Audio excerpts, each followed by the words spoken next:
তামাম পৃথিবীতে যেখানে নতুন করে আবার আইয়ামে জাহিলিয়াতের মতো মধ্যযুগীয় বড় বড় তার দাবানল আবার জ্বলে উঠছে, এরকম একটা ভয়ানক পরিস্থিতির মধ্যে দিয়েও আল্লাহ যে আমাদের ঘরে কোরআনের উপরে, দ্বীন ইসলামের উপরে রেখে এবং দ্বীনি মাহফিল আলোচনা করার তৌফিক দিয়েছেন এবং ওই মাহফিলে এসে বসার আল্লাহ তৌফিক দিয়েছেন, সকলে জবান খুলে একটা বার বলুন আলহামদুলিল্লাহ। মনে রাখবেন, এ দুনিয়া আমাদের জন্য চিরস্থায়ী নয়। আজ আছেন, কাল নাই, চলে যেতে সবাই কি হবে। এই দুনিয়া হলো আমাদের জন্য পরীক্ষার জায়গা। আল্লাহর পক্ষে, রসুলের পক্ষে, কোরআনের পক্ষে, ইসলামের পক্ষে আমাদেরকে থাকতে হবে। আর যুগে যুগেই আল্লাহ কোরআনের পক্ষে, রসুলের পক্ষে, ইসলামের পক্ষে যারা ছিলেন তাদেরকে হাজারো কঠিন মুসিবত দিয়ে আল্লাহ পরীক্ষা নিয়েছে। কিন্তু আমার আল্লাহ দুনিয়াকে এটাও দেখিয়ে দিয়েছেন, যারা আমি আল্লাহ আমার প্রেমিক হয়, আমার হাবিবের প্রেমিক হয়, তাদের উপরে দুনিয়া যতই অত্যাচার করুক না কেন, আমার প্রেমিকদের ঘরে আমি আল্লাহ আমার থেকে, আমার হাবিবের থেকে টেনে নিয়ে কখনো জালিম অত্যাচারী শয়তানের অনুসারীরা শয়তানের রাস্তায় নিয়ে যেতে পারেনি। জোরে বলুন সুবহানাল্লাহ।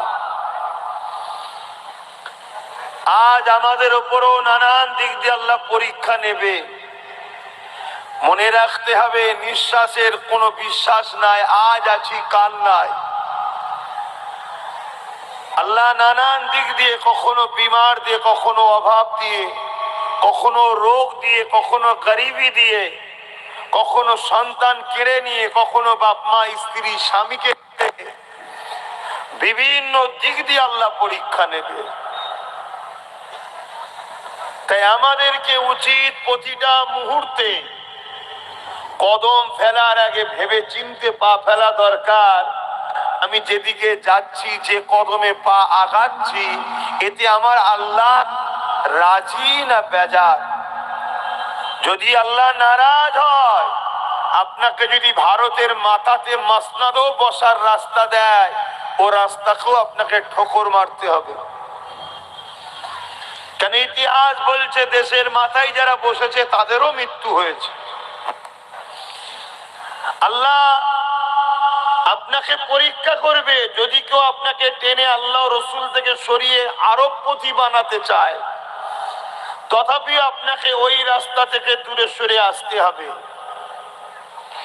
যদি আপনাকে কেউ কামানের সামনে দাঁড় করিয়ে আল্লাহ রসুলের বিরুদ্ধে নিয়ে যেতে চায়, ওই মুহূর্ত আপনাকে আল্লাহ রসুলের প্রেমে পরীক্ষা দিয়ে জানকে কুরবানের জন্য প্রস্তুত নিতে হবে।